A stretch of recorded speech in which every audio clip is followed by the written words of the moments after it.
Hey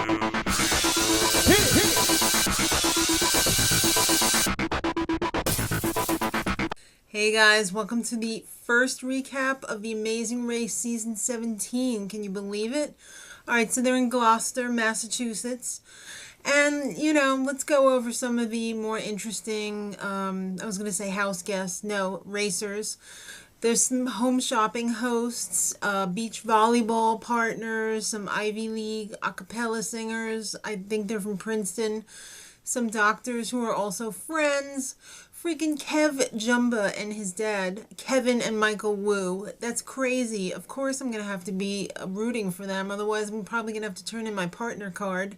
Just kidding. I really like them. Tattoo people. They are covered. They're totally sleeved out. Bunch of daters, like new daters, old daters. Who cares, daters? Pageant girl and her dad, and a mother and daughter who have pretty much, they're adults, but they've just met only a few times recently. Alright, so the twist, Phil tells us this season, the first people who make it, the first people on the first leg will be getting an express pass. And you have to use it before, I think it is leg number 8. And any task that you don't want to do, you can just say, yo, I got my express pass, I'm not doing it. And you get to waltz through it. So they find out that they are going to London, England. They got to take smart cars to Logan Airport. Let me tell you, I've driven around Boston quite a bit, and it's not easy getting around Boston because they have some weird rules up there about like making left turns and stuff. It's kind of crazy.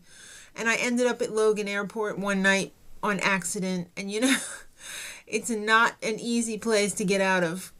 Alright, so once in England, they're going to be going to Stonehenge, and to make it even more difficult, only 3 of the pairs will be on the first flight. Everybody else is going to be on the other flight that gets there half an hour later. So the first 3 couples that get in there have an advantage. And they were actor friends Ron and Tony, Jill and Thomas, the longer dating ones, and Chad and Stephanie, the newly dating ones. They've been dating like 8 months, and Chad was totally like, yeah, I'm going to propose on the race. Good luck. All right, so the cars in England, obviously, they're different than America. So everybody was trying to get in like the passenger side, but they drive on the other side, FYI. And they were all stick shifts. So I can't imagine driving on the wrong side of the road to us, but to also have to drive a stick shift on the wrong side, that is some crazy shiz right there. All right, so we find out one of the doctors, Nat, is a type 1 diabetic. That's going to be crazy to try and manage that. I mean, yeah, she said she's run marathons and stuff, but the race is like 24 hours a day kind of thing. So, and it doesn't stop at, after 26 miles. So at least she has an insulin pump though. So hopefully she's got her diabetes really well regulated, and she's got a doctor with her, and she is a doctor. So it should be okay. All right. The mother-daughter, the mom was driving, and it's been a while since she's driven a stick shift. She freaking killed that clutch. It was burning, and it was in the middle of traffic. And there was some horns beeping. That is very stressful. Let's see. Once they got to Stonehenge, the clue was find the opposite of nor'easter. My husband pointed out that the opposite of nor'easter is really southwester. The reverse of nor'easter is east nor. So, Amazing Race, he screwed up a little bit, but whatever. Alright, so they had to go to East Nor Castle. The doctors and the volleyball girls teamed up at one point. Doesn't really matter. Ron and Tony got super lost. They were really not good at directions at all. They got lost multiple times. At the castle, they had to climb a wall while being soaked by some very scary peasants. Those people, I'm not trying to stereotype England, as having bad teeth, but they made sure all the peasants they hired had some scary teeth. So once you get up the wall, you got to get the flag. You got to take this little turtle shell boat across some water. And it is not easy. A lot of people were having a lot of trouble with this boat. You got to sit in it just right. And if you're overweight, forget about it. All right, so you got to, slow and steady wins the race. I guess it's some kind of moral thing, because it's like a turtle shell. Beat out the hair, blah, blah, blah. The father and daughter along the way had a flat tire. If I had a flat tire, I would have been like, yo, where's AA? Triple A, sorry, AA. Those alcoholics are not going to help me at all. All right, so he got out and fixed it. He threw the donut on there. Good for him. So there's a jousting contest. You got to find the knight that matches your flag. You ride on his horse with him, and it takes you to this launcher. You got to launch this watermelon at a suit of armor and knock it down to get the next clue from the jester. So that was the roadblock. Harry Potter and his friend are missing graduation for this. You know what? Don't complain. I would love to be on The Amazing Race. Unfortunately, I can't because, I have duties at home. So, but I would love to go on The Amazing Race. And you know what? I wouldn't give a crap about missing graduation. So just get over it.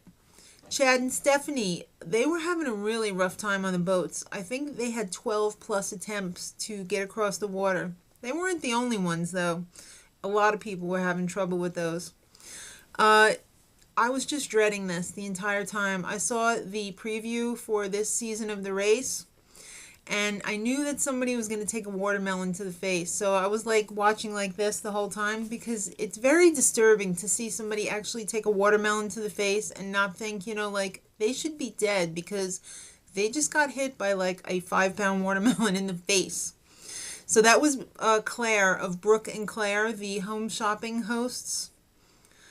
She was just like, you mean I have to finish the task now? I just got hit in the face with a freaking watermelon. I can't feel my face. So her partner says, well, they don't call it The Amazing Race for nothing.